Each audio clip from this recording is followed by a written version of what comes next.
On Sunday, December 7, 1941, just after 7:30 in the morning in Hawaii, the U.S. Pacific Fleet at Pearl Harbor still felt like an ocean away from the devastating war tearing Europe and Asia apart.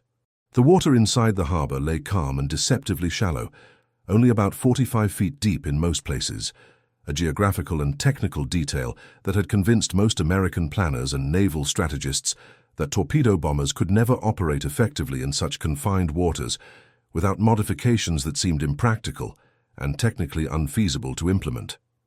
In Washington, D.C., thousands of miles away and separated by 5 time zones, the sun had not yet climbed over the winter skyline, and the city's maze of government offices and bureaucratic corridors glowed with only a few lonely lights, where the night shift dutifully guarded folders stamped with red ink.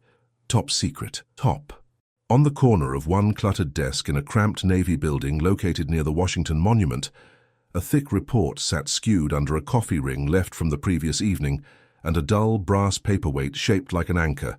78 pages of careful calculations, detailed sketches, technical drawings, and comprehensive wargame tables, its front page branded with a single penciled word written hastily in the upper margin: impossible. The man who had written it, Lieutenant Commander Thomas Hale, United States Naval Reserve, leaned against a wooden file cabinet and stared at the closed manila folder as if trying to will it open through sheer concentration, as if his intensity could somehow unlock the minds of the men who mattered most in the corridors of power and decision-making. In 90 minutes, if his mathematical projections and worst fears proved accurate, either the report would vanish forever into the grey bureaucratic noise of Washington officialdom, or it would become the most prescient and tragically vindicated impossible warning in American military history, a prophecy no one wanted to hear. Hale did not look like the kind of officer who changed fundamental war plans or influenced strategic doctrine. That was the problem that had dogged his entire career in uniform and service. He was the son of a railroad machinist from Tacoma, Washington, a self-taught radio tinkerer and electronics enthusiast who had transformed a boyhood ham radio obsession into a peacetime Navy commission when the service went hunting for technically minded officers to staff its rapidly growing intelligence sections and war planning divisions during the expansion years. His naval uniform never fit quite right on his lean frame, the sleeves always a touch too long, the collar perpetually half a centimeter looser than naval regulations preferred, as if he had been sewn into someone else's conception of military authority and presence. But behind steel-rimmed glasses perched on a narrow nose, Hale's mind worked like a precision lathe, methodically shaving away comfortable assumptions and conventional wisdom until only the hard, unforgiving geometry of range, altitude, fuel consumption, and time remained in focus. He had followed every communique that arrived from Tokyo with obsessive attention, every diplomatic cable about trade embargoes and deadlock negotiations, watching the strategic temperature in the Pacific rise degree by degree as Japan's oil reserves dwindled dangerously, and its admirals found themselves running out of peaceful options and face-saving compromises with American negotiators. The official line circulating through Washington's corridors was that the Japanese might strike in the Philippines, perhaps in Malaya, possibly even at Guam or Wake Island, anywhere along the long, fragile arc of American and British outposts scattered across the Pacific theater. The line, written politely between the formal phrases of classified memoranda and high-level briefing notes, also communicated something else entirely. No sane military commander would open a war by flying carrier planes 3,000 miles across open ocean just to attack a shallow harbor that everyone believed was immune to modern torpedo attacks.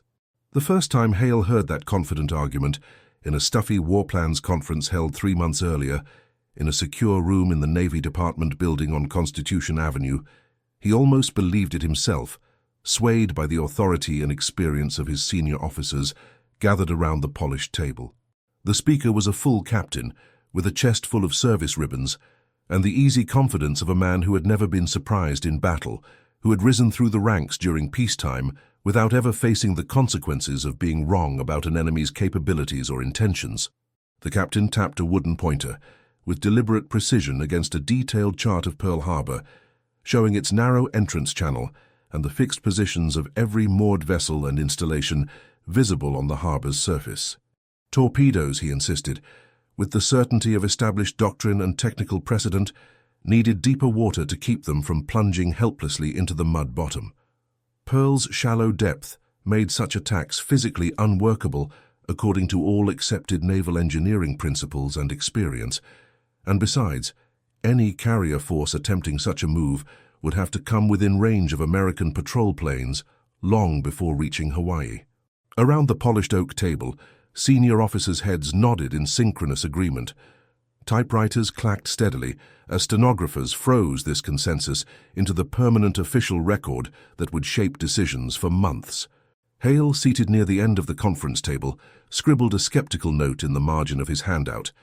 Instead of speaking openly and inviting professional criticism from his superior officers, assumes enemy, accepts our limitations as theirs. In the weeks that followed this conference, fragments of information and half-formed ideas began sticking to that single line of ink, like iron filings to a magnet pulled inexorably across paper.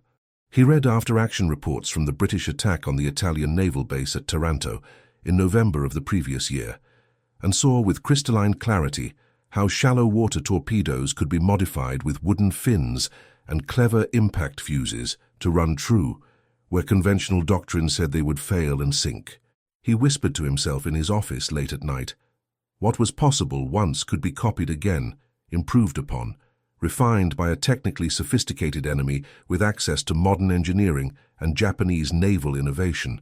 He studied Joint Army-Navy war games and tactical exercises that quietly admitted, buried in footnotes and technical annexes, that an air attack on Oahu at dawn, launched from carriers approaching stealthily from the north and masking themselves in Pacific weather systems, was not just imaginable, but had already been formally predicted by forward-thinking officers like Rear Admiral Patrick Bellinger and Major General Frederick Martin, whose own detailed warning report had been filed to Washington and then allowed to fade into the endless paper fog of bureaucratic archives.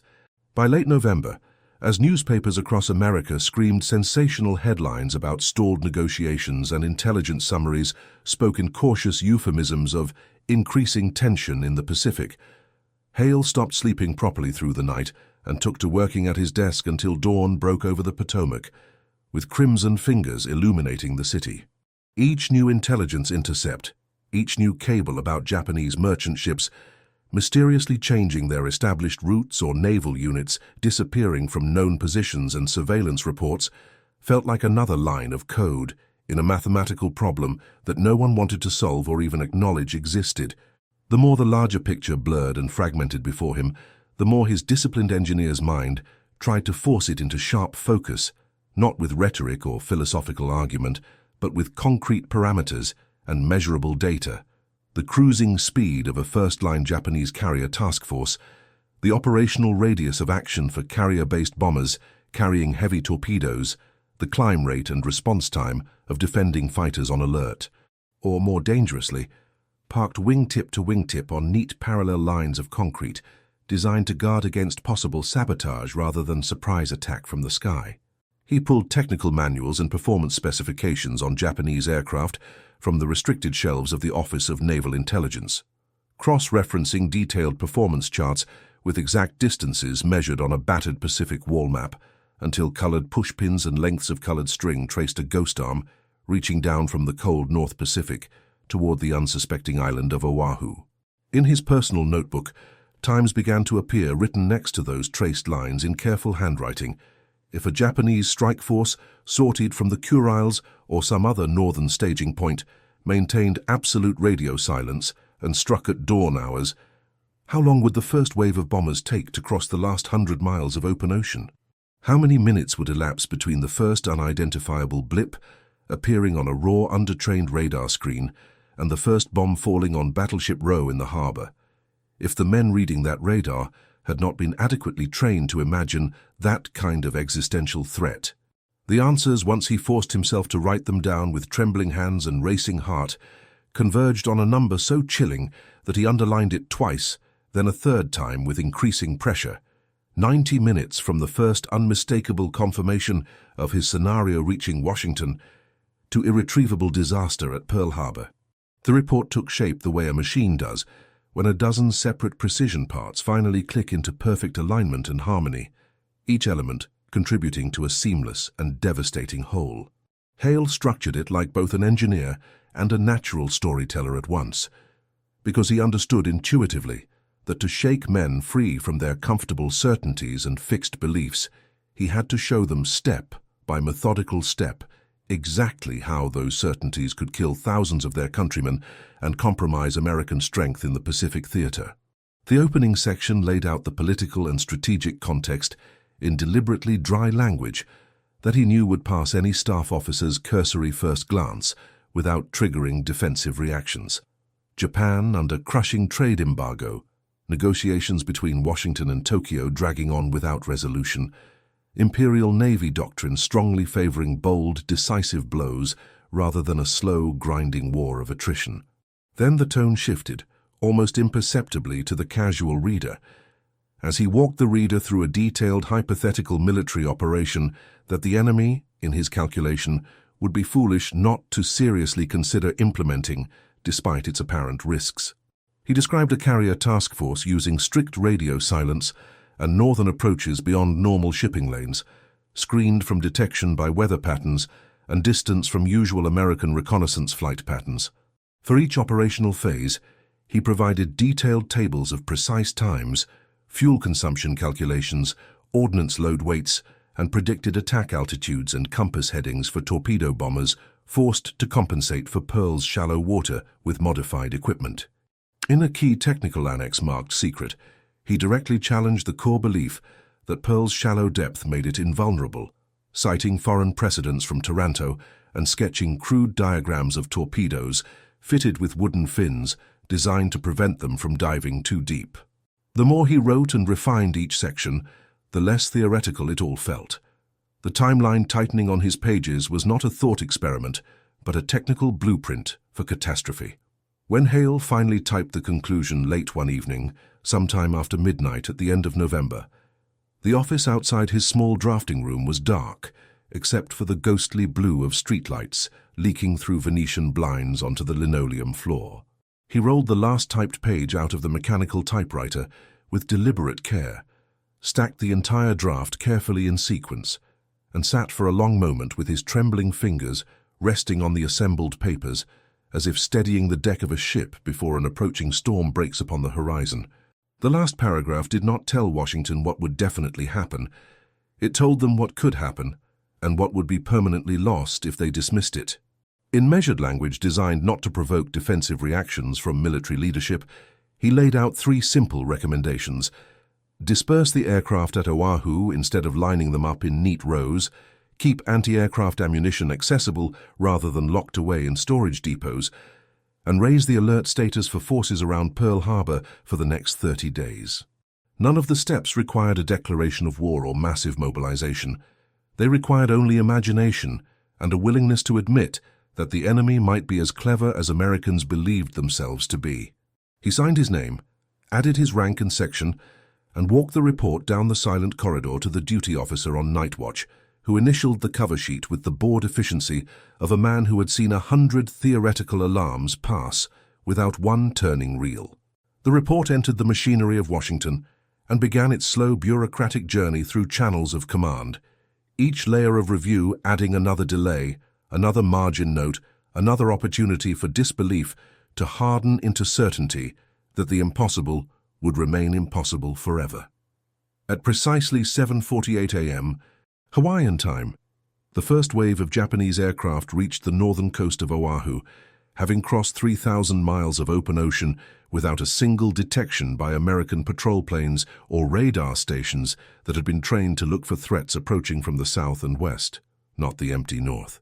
The attack commander, Commander Mitsuo Fuchida, stared down through his cockpit glass at the perfect geometry of Battleship Row, where 8 enormous battleships lay moored in neat, predictable lines, their anti-aircraft guns unmanned and ammunition locked in distant storage bunkers, just as the American report had predicted the Japanese would never be foolish enough to assume. The time for theoretical debates in Washington was over.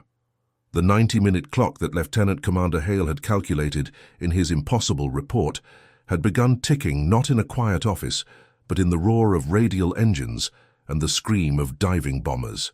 The first bombs fell on Wheeler Army Airfield at 7:51, turning rows of parked P-40 fighters into flaming torches before most pilots could even reach their aircraft, confirming the vulnerability of concentrating planes to prevent sabotage rather than dispersing them to survive air attack.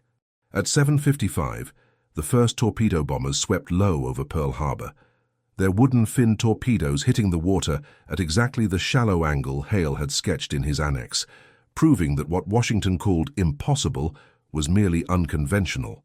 Within minutes, the USS Oklahoma and USS West Virginia were taking water through gaping holes, their massive hulls becoming tombs for hundreds of sailors trapped below decks, victims of a doctrine that said such attacks could not succeed and therefore needed no special preparation to defeat.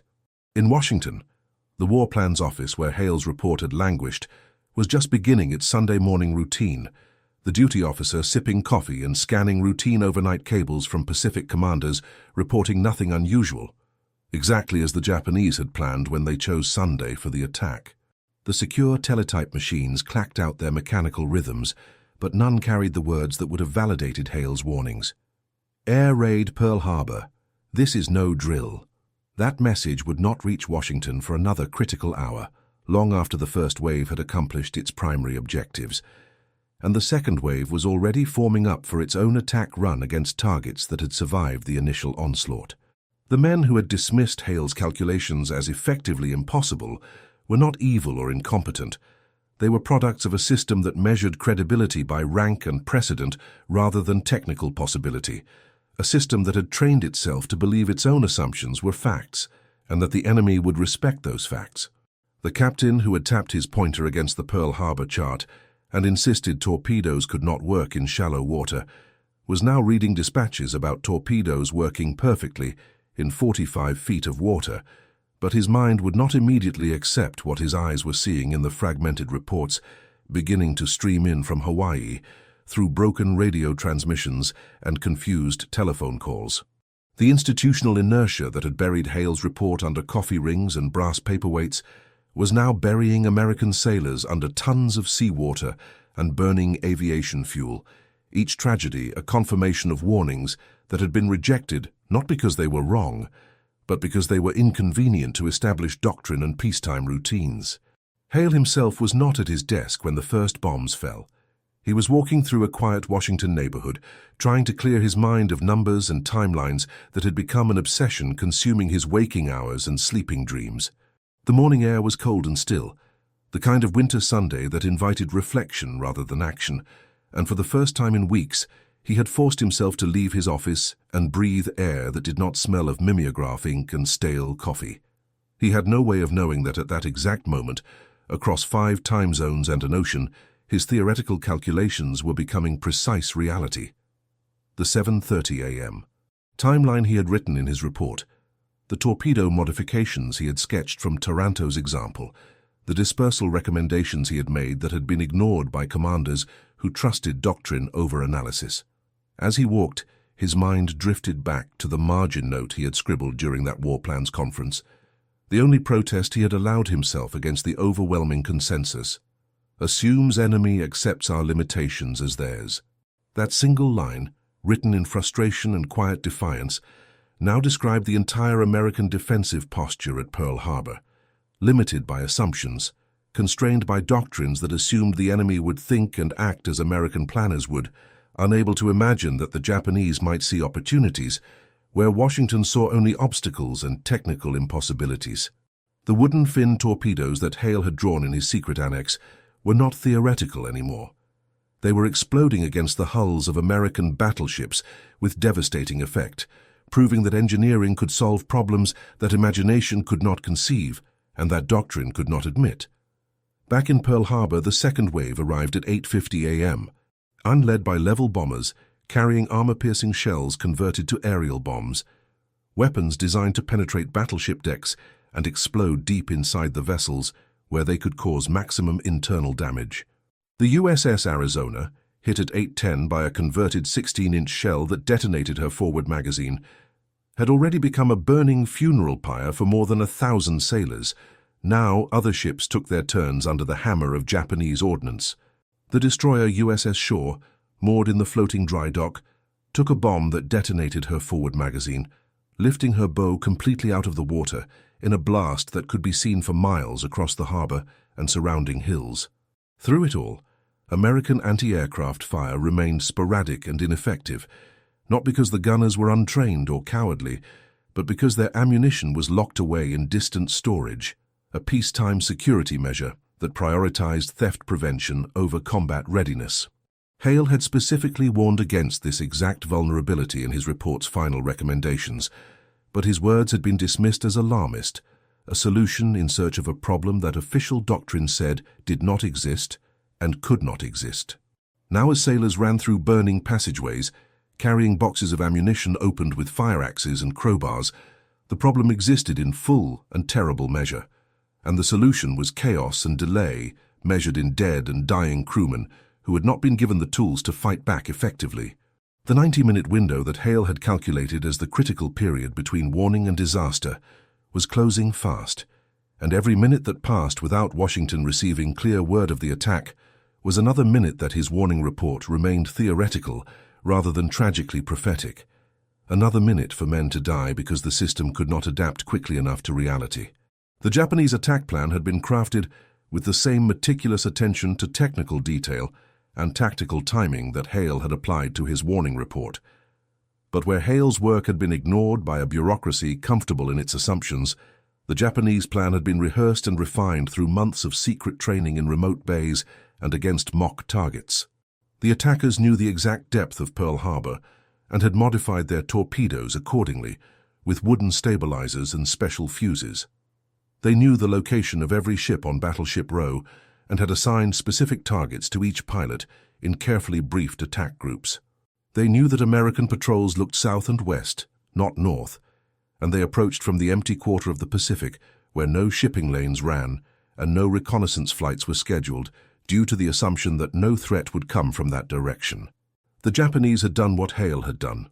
They had shaved away assumptions until only geometry and physics remained, but unlike Hale, they had been empowered to act on their analysis while he had been dismissed for challenging comfortable certainties. The result was a masterpiece of military execution that confirmed every technical prediction in Hale's impossible report, from the shallow water torpedoes to the undefended northern approach, from the vulnerability of concentrated aircraft to the lack of ready ammunition for anti-aircraft guns.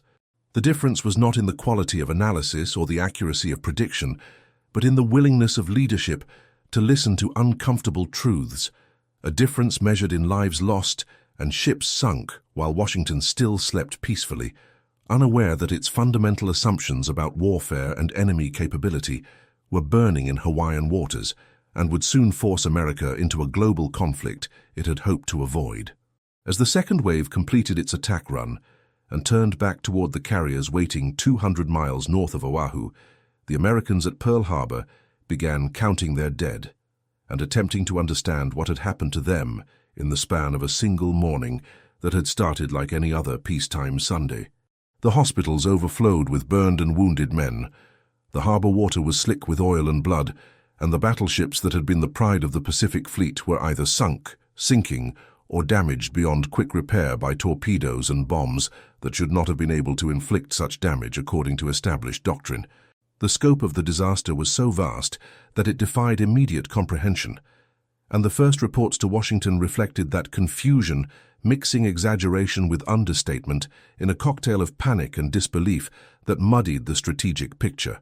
Some early messages claimed the Japanese had landed troops on Oahu, others that there had been 3 waves of attackers, still others that the ships had been destroyed by sabotage rather than air attack, all theories that seemed more plausible to some than the reality of a carrier strike from the north.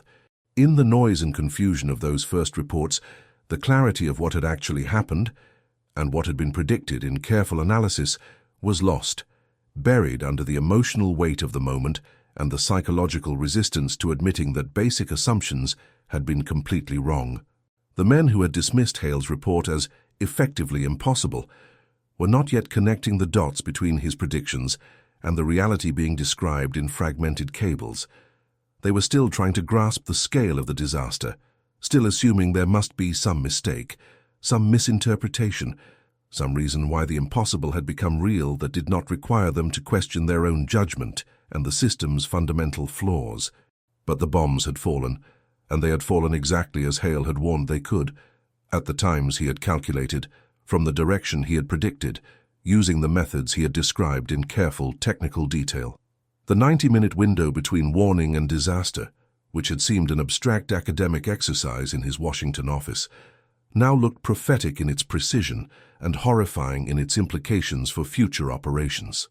The difference between theory and practice had been measured in the lives of more than 2,000 Americans, in the burning hulks of 8 battleships, in the destruction of nearly 200 aircraft that had been lined up as if on parade for inspection rather than dispersed for survival. The Japanese had not been superhuman or magically prescient. They had simply been willing to imagine what Washington had declared unimaginable, to plan for what American doctrine had dismissed as impossible, to engineer solutions to technical problems that American planners had assumed were insurmountable, without ever testing those assumptions.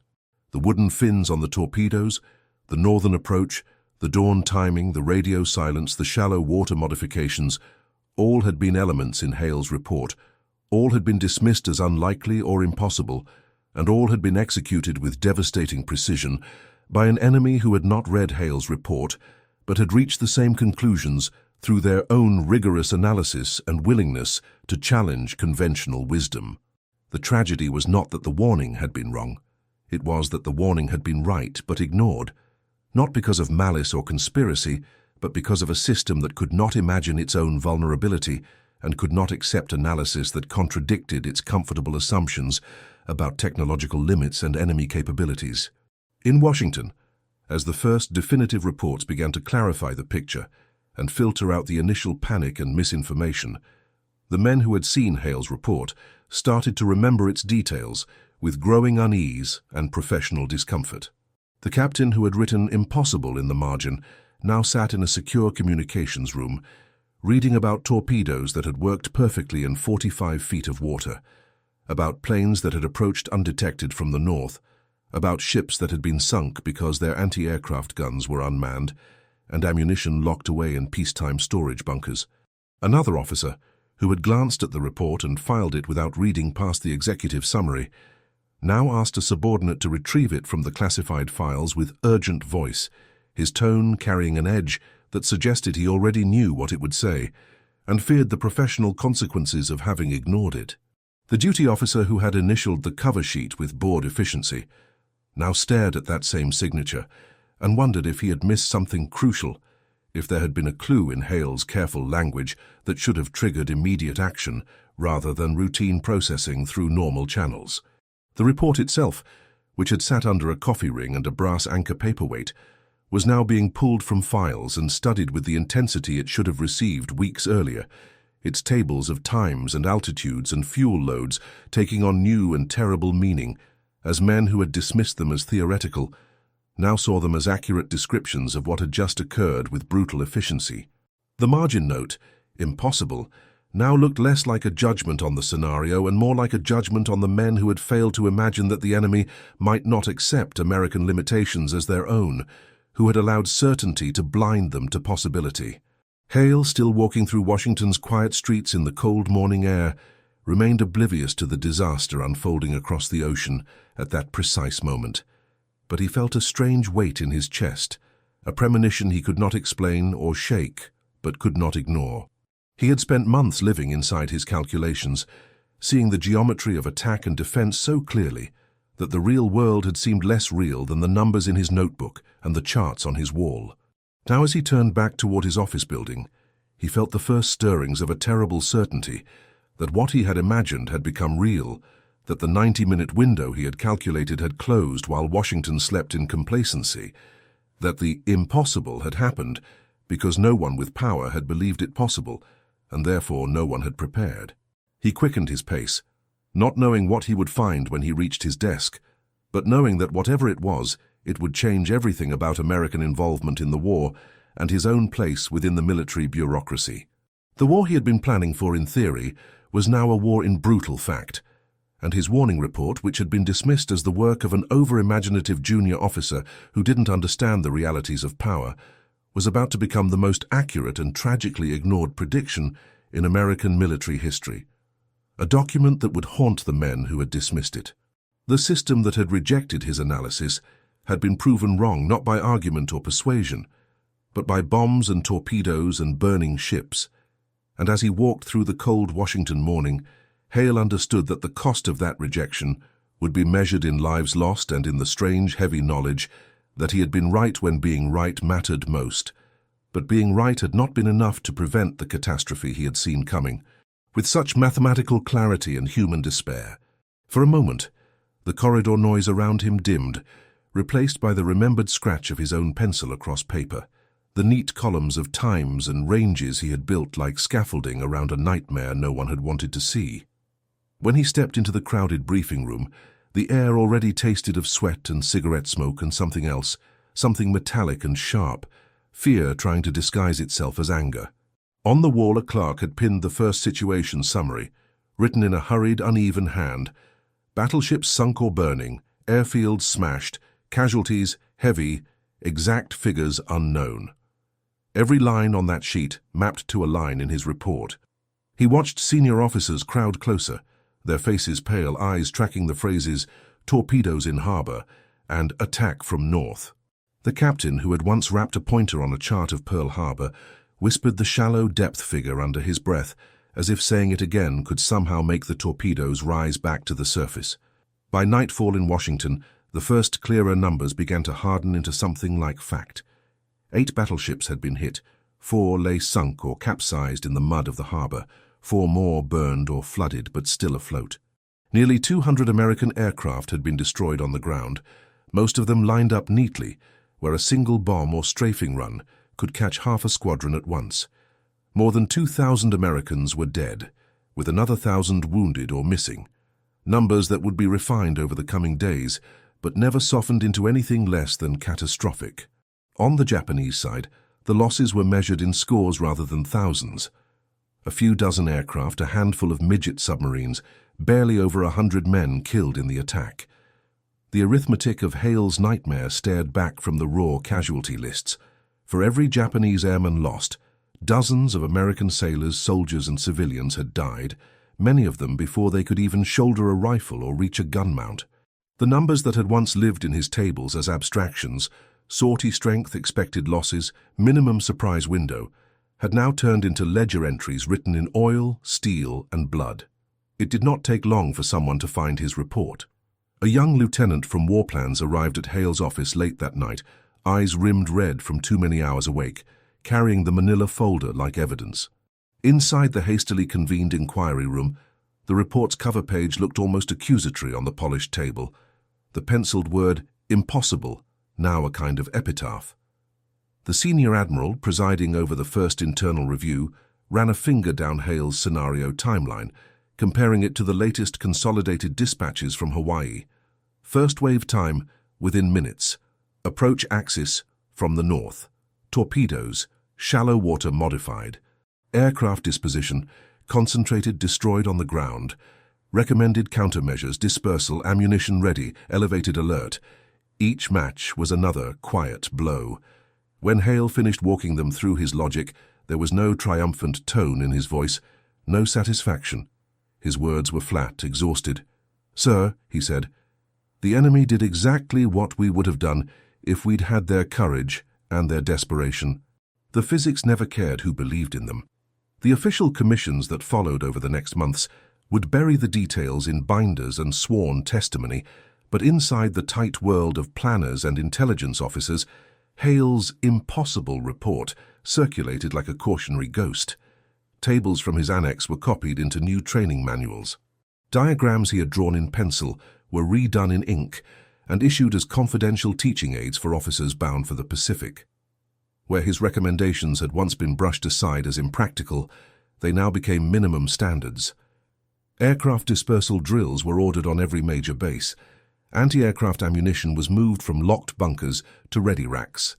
Radar operators, once treated like experimental technicians on the fringes of real warfighting, were drilled until they could distinguish a flock of birds from a formation of bombers on their scopes, and had explicit authority to wake any commander at any hour if their screens began to bloom. Hale himself was transferred into a hastily expanded assessment cell, his new mandate summed up in a single instruction from a weary admiral. "From now on, your job is to tell us everything we don't want to hear before the enemy proves it to us." The accounting of Pearl Harbor's cost went beyond ships and bodies. In the days after the attack, America's strategic math changed overnight. Isolationist speeches that had filled halls and radio waves a week earlier sounded suddenly like artifacts from another era. Recruitment offices overflowed.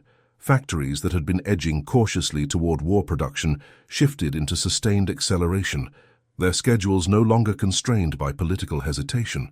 For Hale, the numbers arrived in a different form. Projected convoy sailings across submarine-infested waters, aircraft production curves measured against expected combat losses, carrier task force readiness charts that assumed from the first line that the enemy would strike at the edge of what seemed possible rather than the middle of what felt safe. The same mind that had once drawn a ghost arm of string and pins down from the North Pacific now traced new arcs across maps. Long-range raids, island-hopping campaigns, carrier versus carrier engagements, where victory would depend on whose staff had asked in time the question that had once lived in the margin of his handout: what if the enemy refuses to share our limitations? When the first American carrier strikes hit Japanese-held islands months later, their after-action reports bore quiet fingerprints of Hale's work and of Pearl Harbor's harsh lesson. Aircraft warmed on dispersed revetments rather than tidy rows. Ammunition was stacked near guns under watchful eyes, not locked in caves. Radar plots were treated not as curiosities, but as triggers for immediate readiness. Successes and failures alike were run back through a new kind of scrutiny that asked each time where assumptions had crept in unchallenged. Hale read those reports with a complicated sense of relief and grief. Nothing could resurrect the 2,000 dead at Pearl Harbor, or the boys entombed forever in the rusting hull of Arizona, or the junior sailors who had drowned in the dark passageways of Oklahoma as she rolled. What could be salvaged was narrower but still vital, a change in how a great nation thought about the boundary between the possible and the merely untried. His report, once a footnote ignored under a coffee ring, had become a case study whispered to every new planner and intelligence officer. Less a story about a single man who had been right than about a system that had learned, at terrible cost, that calling something impossible was not a defense against it, only an invitation for a determined enemy to prove otherwise. The telegram reached Washington just after lunchtime, carried through the building like a live round before anyone dared to read it aloud. AR raid on Pearl Harbor X. This is not drill. The words hit Hale harder than any explosion, cutting through the bureaucratic haze of his Sunday walk with the precision of a scalpel. For a moment, the corridor noise around him dimmed, replaced by the remembered scratch of his own pencil across paper, the neat columns of times and ranges he had built like scaffolding around a nightmare no one had wanted to see. When he stepped into the crowded briefing room, the air already tasted of sweat and cigarette smoke and something else, something metallic and sharp, fear trying to disguise itself as anger. On the wall, a clerk had pinned the first situation summary, written in a hurried, uneven hand that betrayed the shock of the writer. Battleships sunk or burning, airfields smashed, casualties heavy, exact figures unknown. Every line on that sheet mapped to a line in his report. He watched senior officers crowd closer, their faces pale, eyes tracking the phrases, torpedoes in harbor and attack from north. The captain, who had once wrapped a pointer on a chart of Pearl Harbor and insisted the shallow depth made torpedo attacks impossible, whispered the 45-foot figure under his breath as if saying it again could somehow make the torpedoes rise back to the surface and the dead sailors walk again. By nightfall in Washington, the first clearer numbers began to harden into something like fact, though the full accounting would take weeks and would never be complete enough to satisfy those who needed to understand how such a disaster could happen. 8 battleships had been hit. 4 lay sunk or capsized in the mud of the harbor, their superstructures still visible above the oil-slicked water.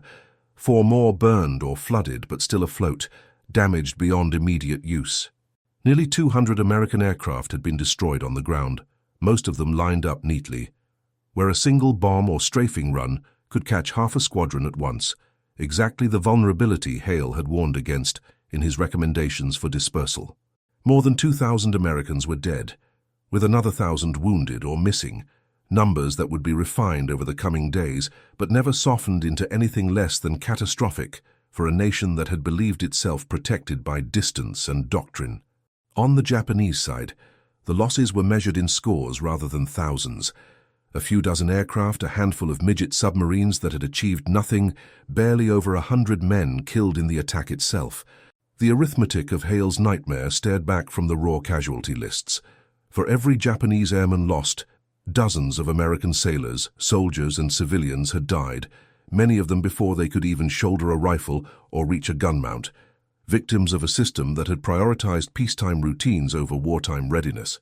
The numbers that had once lived in his tables as abstractions, sortie strength, expected losses, minimum surprise window, vulnerability ratios, had now turned into ledger entries written in oil, steel, and blood, and the ledger did not balance in America's favor. It did not take long for someone to find his report amid the chaos of the Navy Department's filing system. A young lieutenant from War Plans arrived at Hale's office late that night, eyes rimmed red from too many hours awake and too much coffee, carrying the manila folder like evidence from a crime scene. Inside the hastily convened inquiry room, the report's cover page looked almost accusatory on the polished table. The penciled word "impossible," now a kind of epitaph for the dead and a mark of shame for the living. The senior admiral presiding over the first internal review ran a finger down Hale's scenario timeline, comparing it to the latest consolidated dispatches from Hawaii that were finally arriving in something approaching coherent order. First wave time, within minutes of prediction. Approach axis. From the north, exactly as warned. Torpedoes, shallow water modified, exactly as described. Aircraft disposition, concentrated, destroyed on the ground as predicted. Recommended countermeasures, dispersal, ammunition ready, elevated alert. All ignored. Each match was another quiet blow to institutional confidence, another crack in the foundation of assumptions that had governed American defense planning. When Hale finished walking them through his logic, there was no triumphant tone in his voice, no satisfaction in being vindicated. His words were flat, exhausted, carrying the weight of knowledge that being right when everyone else was wrong was not a victory, but a burden. "Sir," he said, his voice barely above a whisper, "the enemy did exactly what we would have done if we'd had their courage and their desperation. The physics never cared who believed in them. The official commissions that followed over the next months would bury the details in endless binders and sworn testimony. But inside the tight world of planners and intelligence officers who had to learn the real lessons, Hale's impossible report circulated like a cautionary ghost that would not be exorcised. Tables from his annex were copied into new training manuals with urgent priority. Diagrams he had drawn in pencil were redone in ink and issued as confidential teaching aids for officers bound for the Pacific Theater. Where his recommendations had once been brushed aside as impractical or alarmist, they now became minimum standards for base defense.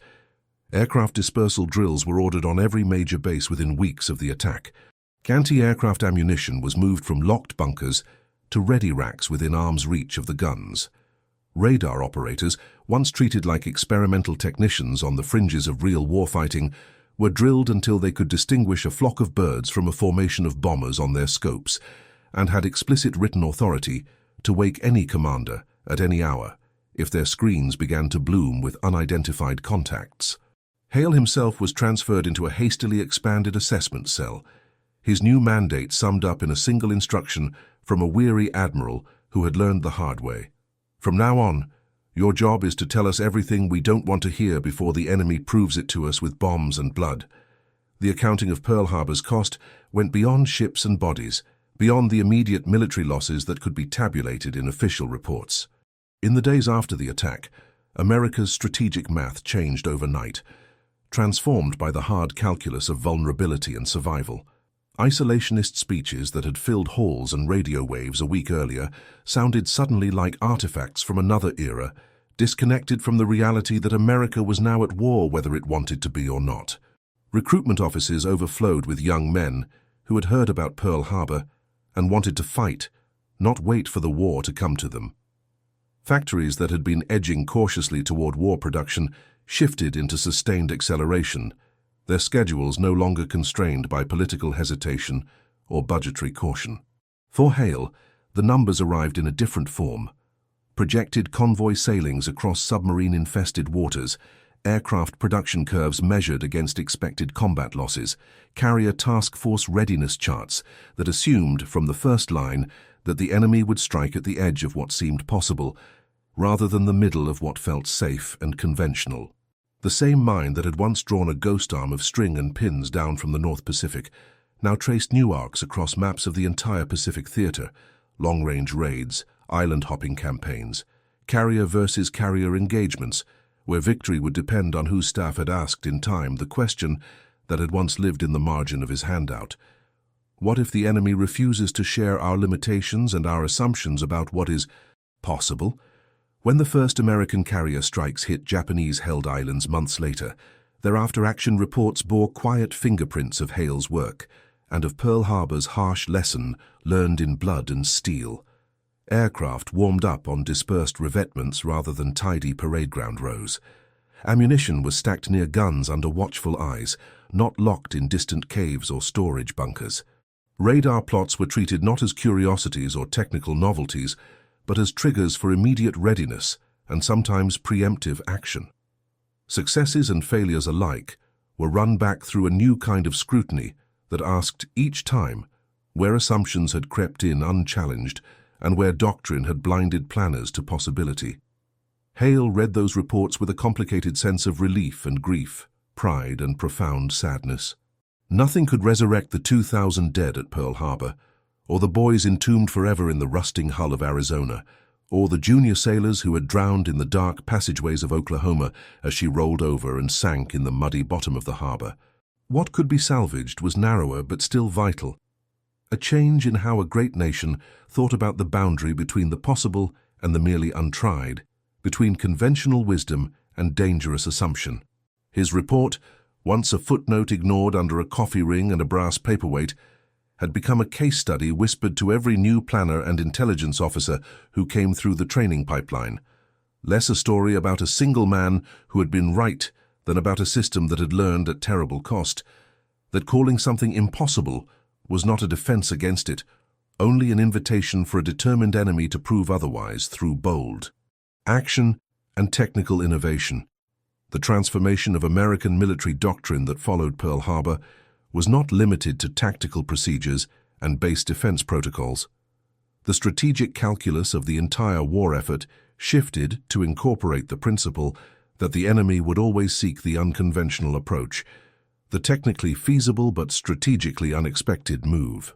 War plans that had previously assumed linear progressions and predictable responses were rewritten to include branches for unthinkable scenarios. Intelligence officers were trained to look not just for what the enemy was doing, but for what they might be capable of doing if they abandoned the same assumptions that had blinded Washington. Hale's methodology, stripping away doctrine to examine pure geometry, physics, and engineering possibility, was formalized into planning procedures and taught at command schools. The cost of ignoring such analysis was now measured not in abstract risk, but in the concrete memory of burning ships and dead sailors, a memory that remained fresh and painful enough to overcome institutional resistance to uncomfortable truths for the remainder of the war. The final official count of Pearl Harbor's cost became a number that every American planner would carry in their mental toolkit: 2,403 Americans killed, 1,178 wounded, 18 ships sunk or seriously damaged, including 8 battleships, 188 aircraft destroyed, and another 159 damaged, all in 90 minutes of attack that validated every warning in Hale's impossible report. The Japanese had lost 29 aircraft, 5 midget submarines, and 64 men killed. The ratio of loss was so stark that it forced a complete rethinking of how America prepared for war, how it evaluated threats, and how it weighed the cost of inaction against the cost of precaution. For Hale, these numbers were not just statistics. They were proof that his life's work had been validated in the most tragic way possible, that his engineering mind had seen clearly what military tradition had obscured, and that the price of being right when others were wrong was measured in lives that could have been saved if his report had been taken seriously, instead of dismissed as alarmist fantasy.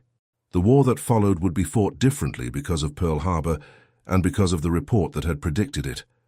Every major operation from Midway to Okinawa carried with it the lessons learned on December 7th. Never assume the enemy sees the same limitations you see. Never discount a technical solution as impossible just because it hasn't been tried before. Never let peacetime convenience override wartime readiness. Hale's report, once buried under bureaucracy, became required reading for every officer who would lead men into combat. A reminder that the most dangerous assumption in warfare is the assumption that the enemy thinks like you do and will respect the same boundaries of possibility that define your own planning. The men who had dismissed his warnings learned to listen more carefully, to question their own certainties, and to reward imagination rather than punish it for challenging comfortable doctrine. The cost of this education had been terrible, but the alternative, continuing to fight a war based on assumptions that had already been proven catastrophically wrong, was unthinkable. Hale himself never sought recognition or promotion based on his prediction. He continued his work in the assessment cell, turning his analytical eye toward new problems: submarine detection, convoy routing, island invasion timing. His reports were now read carefully, studied for the gaps between what seemed possible and what might be possible if the enemy thought with the same ruthless ingenuity that had carried them across 3,000 miles of ocean to strike at dawn. He became a quiet legend among the intelligence community, the man who had seen the future clearly enough to predict the worst day in American military history. But he carried the weight of that knowledge heavily, knowing that being right had not saved the men who had died because his warnings had been ignored.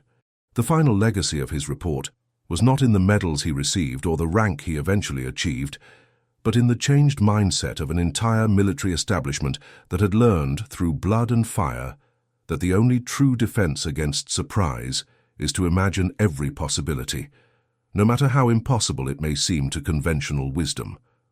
The war ended, but the questions did not. In the quiet years that followed, as the world rebuilt and memories hardened into history, Thomas Hale's impossible report found its final resting place not in a classified vault, but in the curriculum of the Naval War College, where midshipmen and junior officers studied it as a case study in humility. The report's pages, yellowed by time and touched by countless fingers, carried a lesson that transcended the technical details of torpedo fins and radar settings. The greatest danger in any organization, military or civilian, is the certainty that what has not happened cannot happen.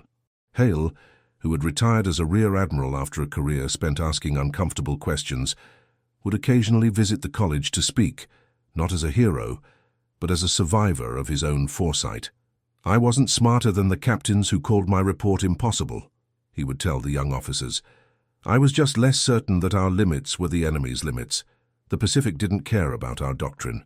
The torpedoes didn't care about our assumptions. The only thing that mattered was whether we could imagine a world where the rules we lived by were rules the enemy refused to play by." The physical reminders of Pearl Harbor remained as well, transformed from wreckage into memorials that served as permanent witnesses to the cost of assumption. The USS Arizona still leaked oil slowly into the harbor, a dark ribbon rising to the surface, like a tear that would not stop falling, a visible reminder that the past cannot be buried, only remembered. The Oklahoma, raised from the bottom but too damaged to repair, was eventually sold for scrap, her hull carrying away the last physical evidence of how shallow water and wooden fins had combined to defeat the most powerful battleship fleet in the world. On the hills above the harbor, the white marble of the memorial listed the names of the dead, each chiseled letter a silent accusation against the comfort of certainty. Visitors walked slowly through the shrine room, looking down at the rusting remains of the ships below, and many carried with them the story of the report that had predicted it all, a story passed down through generations of sailors and scholars who needed to understand that being right is not enough if no one is willing to listen. The professional legacy of Hale's work extended far beyond Pearl Harbor. In Korea, in Vietnam, in the Cold War's long twilight, American planners carried forward the principle that the enemy would not fight the war America wanted to fight, but the war they were capable of fighting. The Hale analysis became a term of art in intelligence circles, shorthand for stripping away doctrine to examine pure capability, for asking not what the enemy should do, but what they could do if they abandoned the assumptions that governed American thinking. In the nuclear age, this methodology took on even greater importance, as the cost of being wrong could no longer be measured in ships and sailors, but in civilization itself. The men and women who sat in the same kind of cramped offices where Hale had written his warnings now studied his report not as ancient history, but as living instruction, a reminder that the most dangerous phrase in any language is, "That could never happen." The human cost of Pearl Harbor remained with Hale until his death in 1971, carried quietly in the way he would pause during conversations about the war, his eyes focusing on something distant and painful that he chose not to share. His family knew the story, of course, had heard it in fragments over the years, but they also knew that their husband and father did not see his prediction as a triumph. "I was doing my job," he would say when asked. The job was to imagine the worst. The tragedy was that the worst was what happened. In his personal papers, discovered after his death, there was a small notebook with pages dated from December 1941, filled not with technical calculations, but with names of ships, names of men he had known, names of the dead whose loss he carried as a personal failure, despite the vindication his report represented. The last entry, written on the anniversary of the attack in 1961, reads simply, "20 years.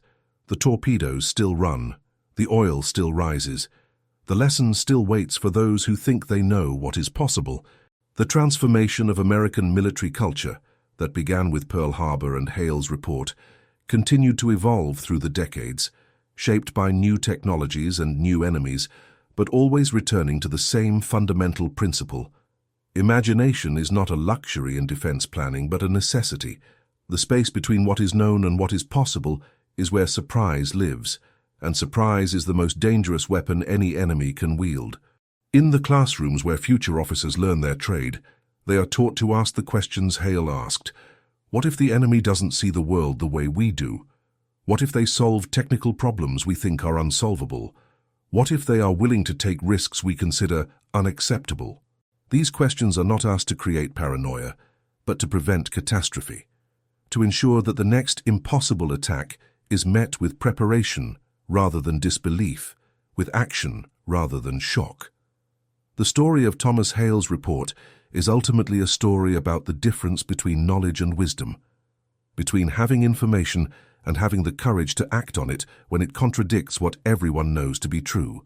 The information about Pearl Harbor's vulnerability existed before the attack, not just in Hale's report, but in training exercises, war games, and intelligence summaries that had been filed and forgotten.